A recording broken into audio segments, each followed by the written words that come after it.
Welcome once again to the pre-show, everyone. Yeah, welcome. Look, they're all their bathrobes. That one lady, she's got her hair up in curlers and a mud pack on her face. I told you this was going to happen. We do the show on Friday. I said it's going to be Casual Friday. You didn't believe me, did you? Well, yeah, it makes sense. I mean, us Californians, we kind of are a little too casual sometimes. But A little. I feel like I'm at some sort of weird slumber party with the patrons. This and see, here's what happens. Instead of their treating it as a Saturday night out, and they put on their usual elegant gewgaws. It's like a slumber party. I don't mind. That's fine. Look, if all of you patrons feel comfortable enough to sit around in your pajamas and your nightgowns, and that one lady has a house dress on, okay, fine. Great. There's nothing immodest. There's nothing lewd. It's just, I guess you're all feeling very much at home, very secure and safe within this environment. That's fine. Yeah, okay, fine. But if they feel secure enough to come to a Tumblr House pre-show, looking like it's a family reunion slumber party, I who has a family reunion slumber party? well, West Virginia, it's very common. But well, I don't know. But Wow. at any rate, Casual Friday is, you know what it might be? What? Everyone is so used now to these Zoom meetings and Yeah. things like that, where you don't leave your house and you're getting together with a bunch of other people strictly online. And people do tend to dress, because there are a couple of those things I do regularly, for the Breakfast Club and things like that. And people tend to get very casual because they're in their homes. So I think probably there's been a carryover, and they've all just shown up in studio like this, because of that. Gosh, that's one company that really is doing well with the coronavirus is Zoom. Oh yeah, Whoever runs Zoom is making a fortune now. and they're going to be put out if the COVID ever ends. Yeah, that's for sure. All right, questions. All right. We've got a bunch of Chesterbelloc questions from Joe. Oh gosh, Joe. All right, that's fine, but could next time a less flashy bathrobe, okay? What do you mean flashy? What do they? You can see it yourself. I mean, it's like puce or something, and he's got letters on the back, like a prize fighter. Okay. All right, Joe's first question was Chesterton or Belloc a Fabian, or did they otherwise support the French Revolution? Those are actually two different questions. Were they Fabians, meaning were they members of the Fabian Society, which was a founding portion of the Labour Party in Britain? I believe still exists.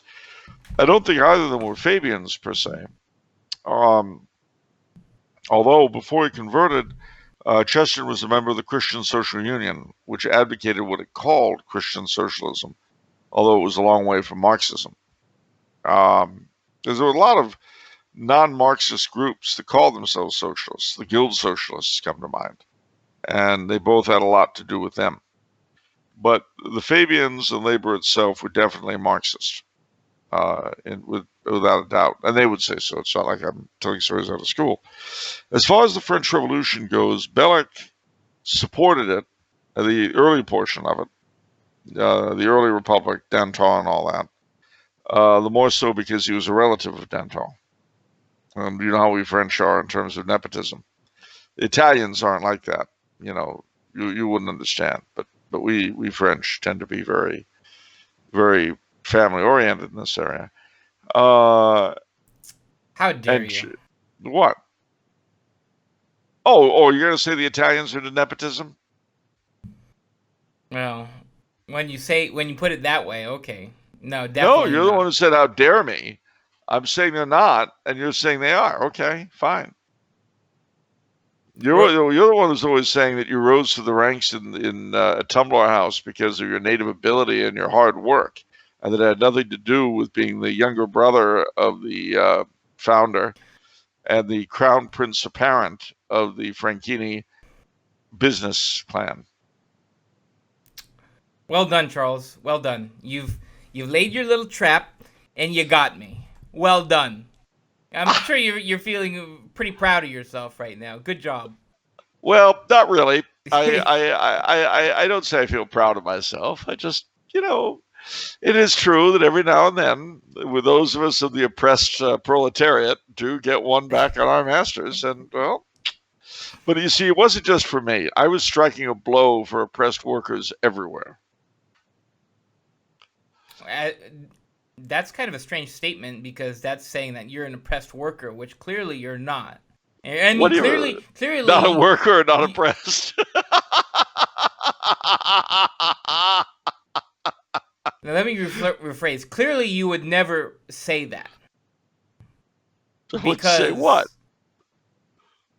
Nothing. All right, let's move The on. workers aren't oppressed? As a fellow once said, if you don't like what's being said, change the conversation. So we're gonna go to question number 2. Yeah, you notice your donut, Scott. You've lost the whip hand over me. I have lost the whip hand. That was a mistake, eating that donut. Yeah, I eat a donut not so much because I enjoy it, but because Charles, Can't have them. yeah, can't have them. So that's how I part of my power over him. Yeah, but eating it didn't help. It's like eating the whip. Now the whip's gone. Now what? But if we were given a choice, I'd rather eat a donut than a whip, frankly. If those are my two choices, I'll take the donut. Anyway, what do you got? All right. Did Chesterbelloc reject the private right of contract, for example, by estate? I don't know how to answer that question. I don't have an answer for you, so I won't. Did Chesterbelloc believe that a distributist state ought to confiscate private property? Here you come into an interesting question because their views kind of went back and forth. And one of the big problems with distributism that a lot of people pointed out is that they didn't, at the end of the day, they didn't really establish a machinery for getting from here to there. I think that they certainly believe that the state should encourage smallholders through tax breaks and things like that.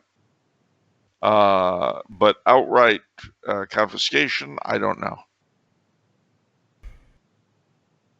Okay. So Joe, I know what you're getting at. So I'm sure he has heard criticisms of distributism. Is distributism really socialism? That's been a popular argument made by modern opponents of distributism. Fortunately, I've actually listened to all those arguments, and I actually formulated an entire episode off of countering those arguments. We did that about, I don't know, 40 episodes back. If you search distributism and more, we do Charles spends an hour handling these specific objections too. Charles did have a great answer for what is it? Did Chesterbelloc reject the private right of contract? Because I remember you're talking about eminent domain in our current system, and I remember you point out kind of the hypocrisy where the people who kind of are opponents of distributism, well, their critiques can also be applied to our current capitalist system as well. They can certainly be applied to eminent domain because one of the arguments. Now you come on to something that's kind of juggled what's up to my mind. Yeah, that's my job, and that's not well, and that's the whole argument over the idea of the common good. Yeah. Now, it's argued that when the integralists and the distributists and people like that are talking about the common good, that this is oppressive and it's nasty and one man's common good won't be another's and blah, blah, blah. But the difference between that and the current system really isn't quite that great. It's just that what they consider to be the common good varies tremendously. So the eminent domain comes from this vestigial idea of the common good, which in turn, the vestigial idea of the common good that is still retained in modern capitalist society, as I say, that produces eminent domain. Because what is the origin of eminent domain? Well, it actually lies deeply in our medieval history. Because the king was the supreme lord of the land, and while he divvied up many of his lands amongst his lords, if he needed something for a fort or a road or something like that, he would declare eminent domain and take it back. Now, mind you, because an Englishman's home is his castle, he didn't just take it back without compensation. You'd have to compensate him. But that was the argument. And eminent domain was done for things that serve the common good: defense, transportation, that sort of thing. It's ironic, though, that in countries that have retained the monarchy, like Britain, Canada, and Australia, and so forth, eminent domain is still very much restricted to what it was in its origins. Whereas in our free republic, our free capitalist republic, eminent domain has been expanded to include taking over any territory and giving it to somebody else who will be able to pay higher taxes on it. Now, how that really serves the common good, I don't know, unless you decide that anything that funnels money into the government is common good. But I don't think any distributist or integralist would say that. And the point I'm making also is that our anti-distributist friends really are stuck having to distinguish between the system that they advocate and the system we have. Because the system they advocate is actually as far removed from the system we have as distributism is. That's a tough argument. I don't think that's an argument that they're going to enjoy, because then they're stuck defending our system. Well, yeah, and I mean, and the same question that plagued the Chesterbelloc, how do you get from here to there, will plague them. How do you get from monopoly crony capitalism to the free market? How do you get back to that? Again, now we talked about this on the episode. I don't know if it's relevant or not, how it stacks up with Chesterbelloc thought. I don't know if I personally agree with having to maintain distributist their thoughts inviolate. Did I say that right? Inviolate? Inviolate. I mean, the same principle, where small business is good, large corporations can get out of control. That's bad. We should have mechanisms to equitable mechanisms to prevent monopolies. But see, then you fall into the same problem. Who bells the cat? One of the things you may remember is that when Theodore Roosevelt was president, he took on what were called the trusts. And these were great monopolies. Right. But and he passed the antitrust laws and things like that. But at the end of the day, the response to the antitrust laws were conglomerates. So instead of a group of companies forming a trust to manipulate prices for butter, the butter trust, instead of that, you have a gigantic corporation that has its finger in every pie, and so it evades the whole antitrust issue. I mean, the problem is you are dealing with fallen human nature, and no matter how perfect a system you design, fallen human nature will find a way to get around it and try to corrupt it. Well, I guess what I was trying to tackle was some of these questions from Joe. Did Chesterbelloc reject the right of contract and then confiscate private property? So the right of contract and private property. To me, I think of the breakup of what, Standard Oil? Is it Standard Oil? Yeah. Rockefeller's thing. Rockefeller ended up with a wealth that is equivalent to $600 billion, which is like Yep. 3 times what Jeff Bezos currently has. He was forced to sell. What happened was an investiture, a forced sale at a fair market value, and you end up with this much money. Now, I ask you, should he be moaning and groaning over breach of contract? Should he be moaning and groaning that his private property or whatever was forced to sell?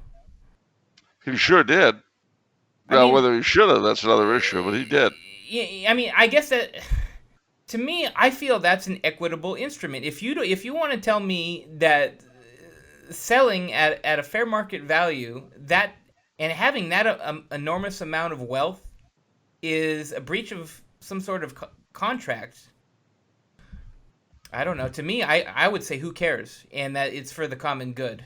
At that level, I mean, really, at that level, like, what are you doing? I mean, you're above the law.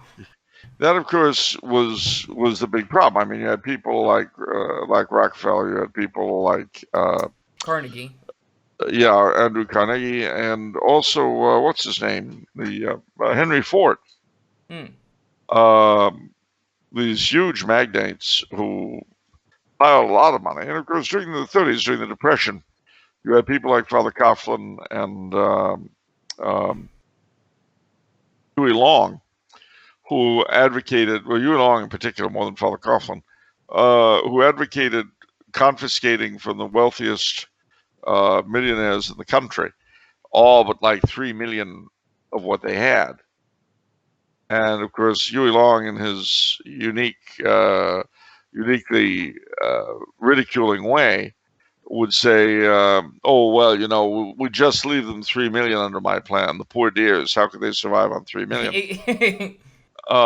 Yeah. You know, and again, I'm of two minds about that, because of course it is confiscatory, you know, but at the same time, you are leaving them a lot of money to rebuild their fortune with.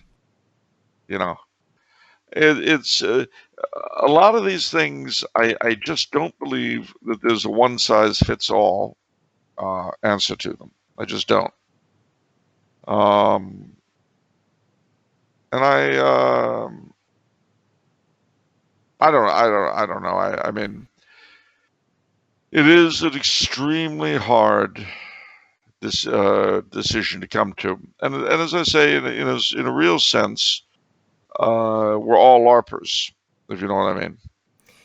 Yeah, you make this point. Unless you believe we're living in the best of all possible worlds, then you're a LARPer because you're hoping for something better. Yeah. And that's such an important point. My brother at work, whenever he's arguing with people like about monarchy and other things, when he reduces their argument to nothing, it always degenerates. Like, the last straw is this sort of cynicism. Well, like, what can you do? You know, this is what we have. You're unrealistically idealistic, and we've got what we've got. And I don't think what you say is true. It's not possible. Something like that. Possible. You know, something like that. Well, it's fine. It's fine. What they're really saying then is that the system is hopelessly corrupt and it can never be repaired. Okay. Yes, exactly. Yeah, that's right. Well, that's a fair argument. That's a fair argument. Okay, the system is hopelessly corrupt. It can never be better. I mean, I'd agree with that, but it's an argument. So, but that's what makes your line so important, is that we're all LARPers. I mean, the critique of, oh, that's just LARPing, that does not hold water. Not really. I mean, not in the sense they want it to. Yeah. They want it to basically mean there's only a small number of possible replacements to the current system. Only a small number, and none of them could really be as good as what we're doing now. Yeah. And I beg to differ. You know. Yep. All right. I beg to differ. Let's move on. Next question from Daniel. Okay. when referring to the previous episode, he says, "Great show, guys.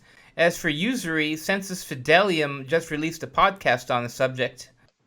Because usury is technically defined as loaning for profit, a lot of investments don't seem like they'd qualify. As an example, stocks are not usurious, as you're buying ownership and not loaning money. I agree the situation is difficult when inflation comes into the mix. One specific question that I have on this is, are bonds usurious, since you're buying debt?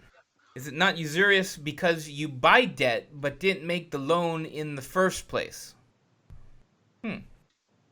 That's a very good question. It's a really good argument, but I'm afraid I really can't answer it. It's very complex and it's beyond me. I see. Do you have an answer for it? When you don't originate the loan, that's weird then, because it's like, what's the, it gets weird. One of my favorite recent movies is Margin Call, which kind of really delves into the godlessness of the corporate world, particularly the financial corporate world. The financial world nowadays, one of the points the movie makes is there's not really a good that's being produced. We're packaging financial securities so much, and we're bundling them, and we're trading them, and in the end, it's just this other, I don't know, it's in the clouds. It's negligible what is being churned out. It's kind of one of the reasons for this financial crisis is, they packed all these mortgages into a single security, and then everyone's buying and selling these strange financial products, and to what end? But in terms of buying bonds, I don't see what's wrong with buying bonds, like war bonds, because to me, the way I think of it is that's providing a good. Someone needs money, you have money, and they need it for a good reason, and you're lending them that, and you're enabling them to do a good. So I don't know. That's my take on it. All right. Okay. Next question from Anne. Setting aside for the moment Mr. Coulombe's most excellent novels, I'd be interested in hearing Charles and Vince each list their personal favorite must-read books by American authors. Thank you. All right. You want to go first? Okay. Well, firstly, I'm not nearly as well-read in terms of literature as you. I mean, most of my literature was read from school. Outside of school, basically, I just read a lot of fantasy, which is kind of more on the non-essential side for sure. But I did revisit Hemingway a lot. And I wouldn't say it's essential read, but for me, it speaks to me. I think in terms of literature, you have to find what speaks to you. And I like Hemingway because I like Hemingway for several reasons. One, he was very passionate about things, and I'm a very passionate person. I have passionate interests, and so he speaks my language on a lot of things. And it's funny. I read Hemingway. I knew Hemingway, but I had not, in my early 20s, I had not yet read The Old Man and the Sea. But I knew that would be my all-time favorite book, even before reading it. Because I knew Hemingway, I knew his themes, and I knew what was possible, how he would do The Old Man and the Sea. And then I finally read it, probably about 10 years ago or so. Oh, that's so good. It's on, kind of metaphorical on passion and success, and what happens when you're successful. And to me, it's very powerful. And the other Hemingway novel I really like a lot, that I reread after reading in high school, I went back to it and I loved it even more, is The Sun Also Rises. No. And it speaks to me because there's a deck, it's in Pamplona, Spain, the bullfighting. And they're so decadent over there. It's decadent partying, drinking, but I see this yearning of wanting to rise up, be above that. To be strong, to have grace, to have discipline, to be like the bullfighter. But again, it's not must read, but it speaks to me. What's yours, Charles? Well, I've got a lot, frankly. I'm sure. I mean, literature is American literature. Frankly, is one of my great loves. I guess So, I didn't have a lot because I like British literature more. Too. well, But that yeah, makes sense. yeah. But all right, well, starting, I guess, in kind of, for want of a better word, kind of chronological order. I would say that my first and foremost great love is Washington Irving. No, absolutely no doubt about that in my mind. Washington Irving is best known, of course, for The Legend of Sleepy Hollow and Rip Van Winkle, which I love. I won't pretend I don't. But he wrote a lot of other really neat stuff from his first major published work, which was called Dietrich Knickerbocker's History of New York. Very, very funny. To things like Tales of the Alhambra and A Life of Columbus. Oh, and by the way, if you read his Life of Columbus, you won't feel like abolishing Columbus Day or tearing down a statue. Just putting that out there, because I know we get very sensitive. So I mean, he really was a tremendous stylist, and I have yet to read anything by him I didn't love.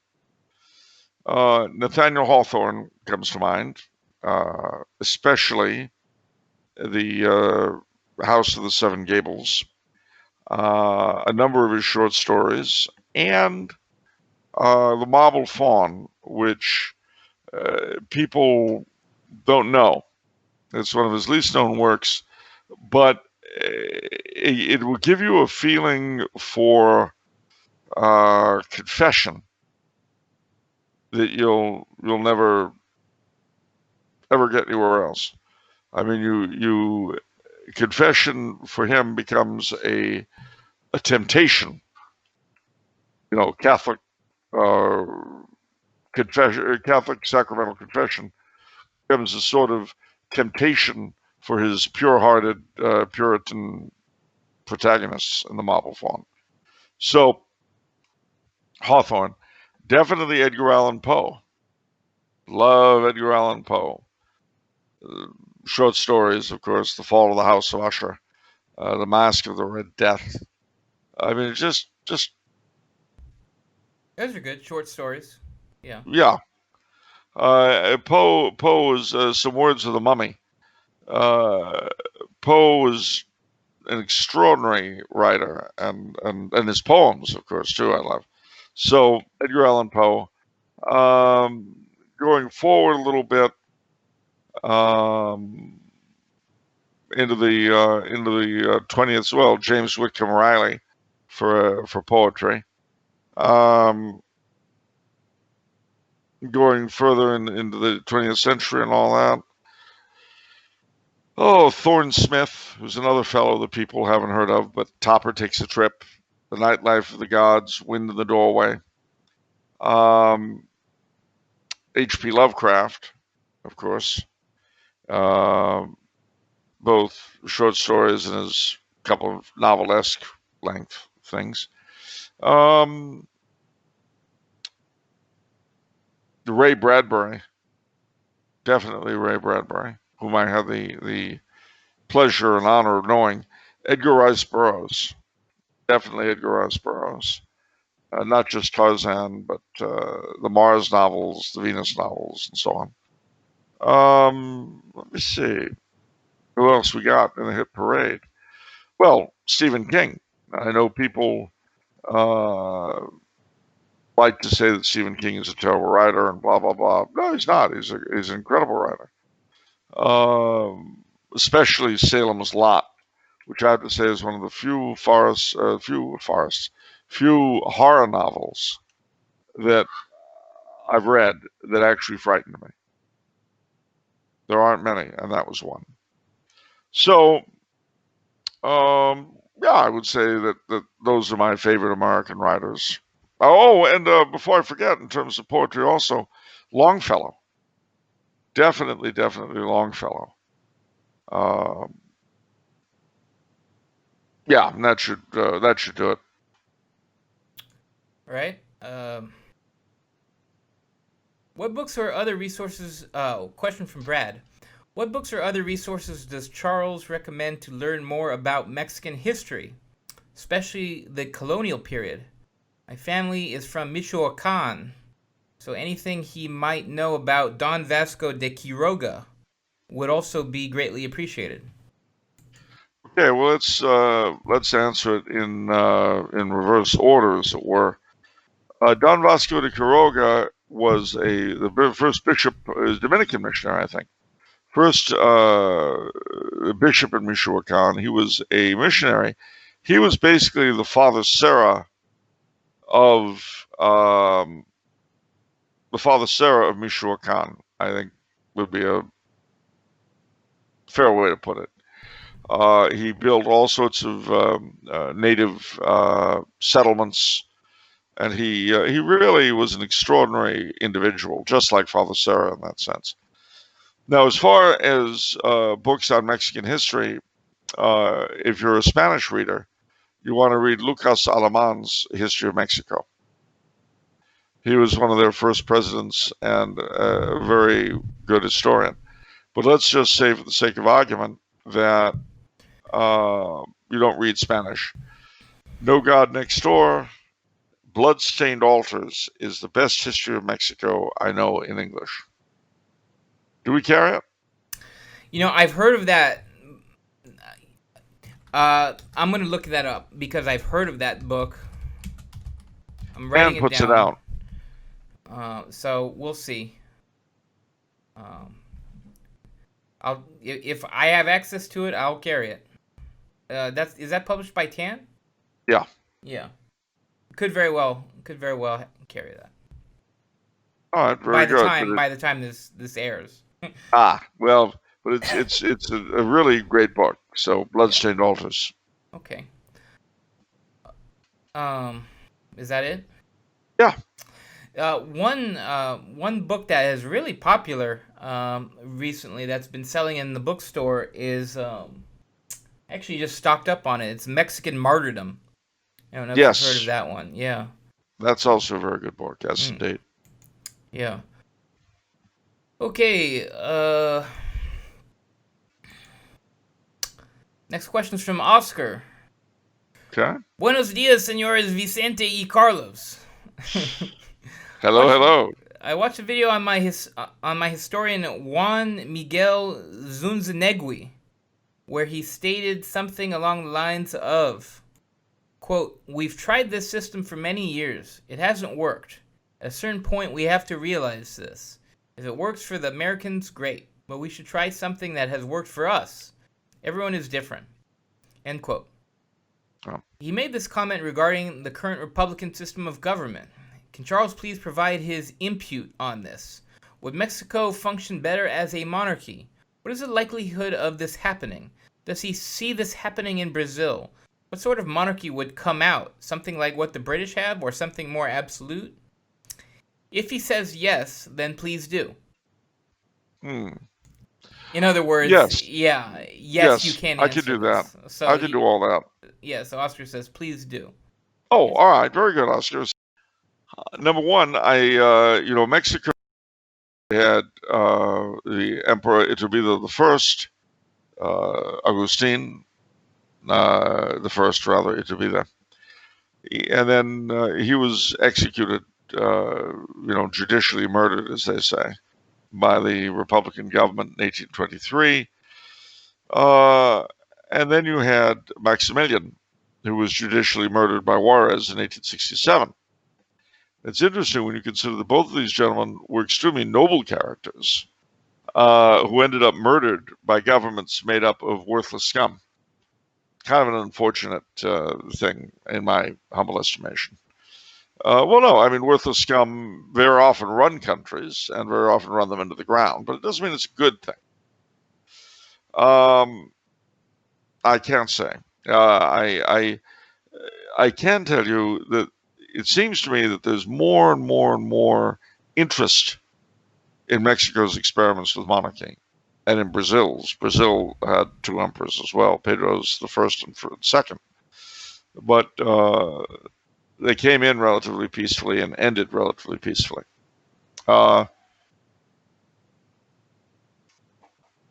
you say more absolute, I think in both cases, the resurgent Empire of Mexico, Empire of Brazil, would feature emperors who were more like the American president than the British Queen. Executive rulers, in other words. As I've often said before, I hate the phrase absolute monarchy because it's so misleading. I've never heard of a monarch that was as absolute as the Supreme Court of the United States. It's one of these word games, Protestant Reformation, the Dark Ages. It's just word games. Yeah, but it's the word games that lure people in and that affect thought and distort thought. Not that I'm against distorting thought. I want to make that clear. Okay. Let's see. What do we have?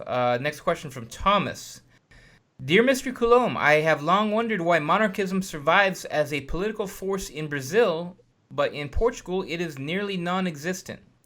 You please explain why this is the case, and is there any hope for a revival of monarchism in Portugal?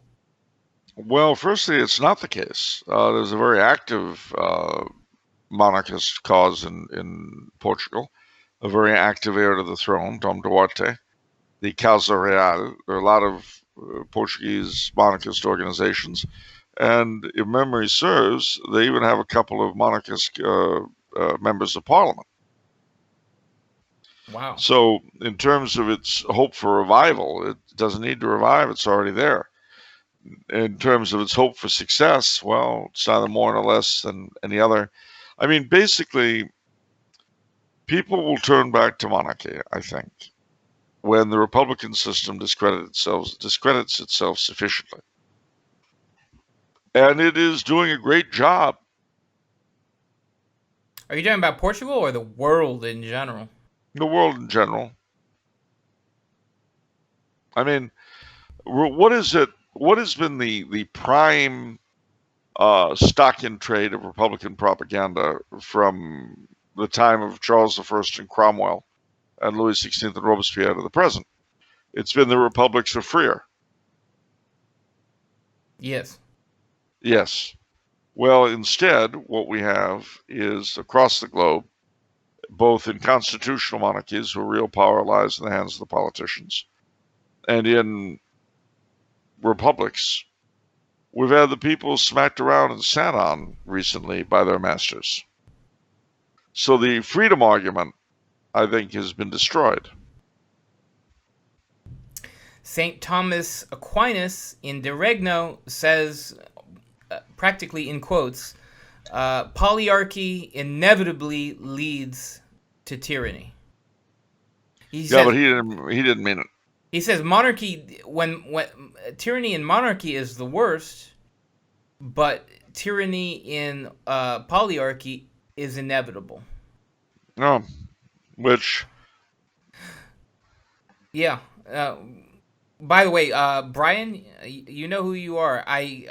We're gonna get to your question on Bellarmine and Aquinas. I just kind of have to prepare for it because it's such an important question. We are getting to that. All right. Yeah, because so I think people are going to see that. Well, people ignore that Aquinas quote for one, but once we help the world see what Aquinas said about monarchy and republicanism, I think they're going to agree. And once we show the world what Bellarmine said. And Bellarmine, too. Bellarmine just straight up said monarchy is the best. He just straight up said it in On the Roman Pontiff, published by Mediatrix Press in Ryan Grant. He just straight up says it. It's funny in these anti-monarchist arguments. These people always choose because I guess Bellarmine and I think Bellarmine in his controversies, I think it Yeah. was, and then Aquinas in I guess it's the Summa. They both advocate for governments that have a little bit of each sort of element. Yeah. Mixed governments. And a monarchy can do that, to my knowledge, right? Yeah. For some reason, people assume that, oh, it has to be a republic in order to do that. I'm not sure why they make that assumption. Well, actually, No, I know why they partially, make that assumption, but and of course, we live under a mixed government. We managed to combine tyranny, oligarchy, and mob rule. right. I think we talked about this because that's the bad version of each thing. Yeah.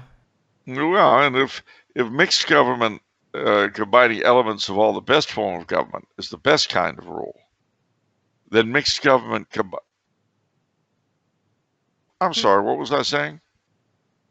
Yeah. So anyhow, I am not going to allow myself to think bad thoughts. yeah, we are going to take that question, that all important question, Brian. It's coming up. Okay, last question for today is from Christian. Question for both. Top 3 public figures / celebrities whose conversion would make a huge impact. No politicians allowed. I came up with Bill Gates, Joel Osteen, and Beyonce. It's really interesting. Well, actually, one caveat. Now that I just read that again, if you convert Beyonce, that's kind of tough because she's married to Jay-Z, who, yeah, okay, that seems a little tough there. That seems like a package deal. If you're gonna say Beyonce, you have to say Unlike Jay-Z. Bill Gates. I don't care about Melinda Gates or whatever her face is. She cares deeply. I mean, is that a package deal? I mean, is he really? Is she really the puppet master behind Bill Gates? Yeah, otherwise he'd be Catholic and Melinda would be running the show. She's Catholic. Oh, is she? Yeah. Huh. He wanted to marry a Catholic chick because he said they're submissive. He didn't say that. He could never say that in this society. How could he say that? With his mouth. How do you say anything? I want to see that quote. I have to see it. You won't find it anywhere. Because it doesn't exist. That's not true. I just made it up.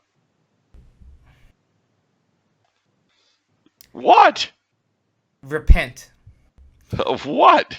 Of your sin. Of your lies. That wasn't a lie. It was a lie. I would have kept your head dangling with it. You dangled it a little bit. Anyhow, okay, so I guess I'll go first. It's kind of hard to answer. I'm not smart enough to know what would make the biggest impact. I've never kind of thought of it that way. I think most people kind of arbitrarily hope certain people convert. Like, I've always wanted Jon Stewart to convert. All right. I really wanted Bill Maher to convert. Kind of, for Bill Maher, I really wanted him to convert sort of as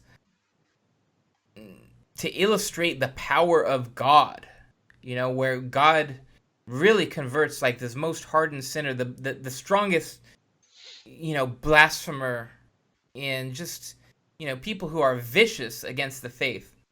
So that's why I kind of like that. And then kind of a random, not the last person that I kind of wanted to convert is Elon Musk. He's brilliant. He says a lot of interesting things, but he's also completely godless in plenty of other ways, like naming his kid and a bunch of other stuff. But, he's got, on certain issues, he's got some common sense and decency. So it's like, you see kernels of decency in people and that excites you. And you your imagination plays tricks where you'd like to see that little kernel expand into something bigger, Yeah. So Elon Musk. So those are my people. Well, I would say number one, Number one, I would have to say would be Stephen King. Big author. He showed, at least in Salem's Lot, a real understanding of the dilemma that Vatican II put a lot of believing Catholics into. Which sounds interesting about a vampire novel, but you'd be surprised, considering Tumbler House published one, but not by Stephen King. So you have a certain push amongst readers. Secondly, would be a return to the faith of the rather diminutive Tom Cruise. That would be cool. Yeah, simply because he's an actor and, he's got a big name even now. He's not the actor he was, he's not the name he was 20 years ago. But he's not nothing. And lastly, kind of a strange idea, Garrison Keillor. That makes sense.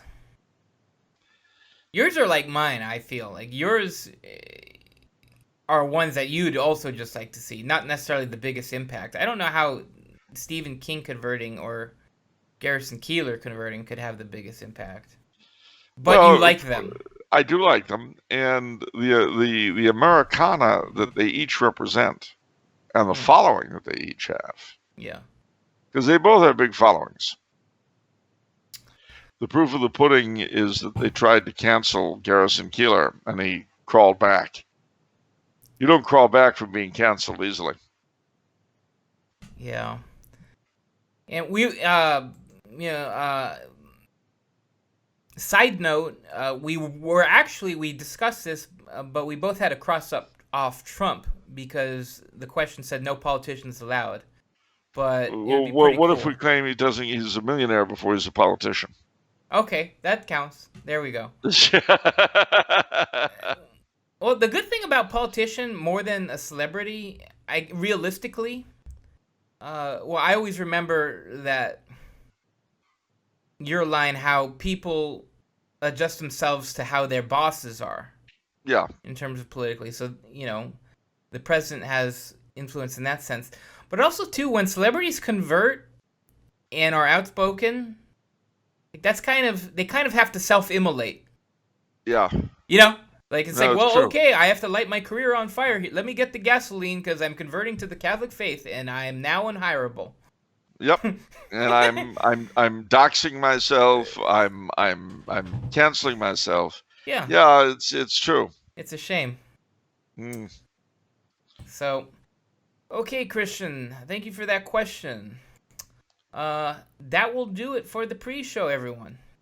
I would say just relax and wait for the real show, but you folks are looking pretty relaxed to me. It's good to be laid back, Charles. There's got to be limits. I mean, ma'am, I'm sure you're a perfectly nice lady, but the curlers in the hair, really? That's okay, The mud pack? It's look it. You put up the money, you can do whatever you want. Fine, whatever. You're the patrons. You know what? Don't take anything I've said as a critique. It's your show. You pay for the privilege. You want to come in bunny suits next week, you come in bunny suits. There you go. All right. See you in the full episode. Take care.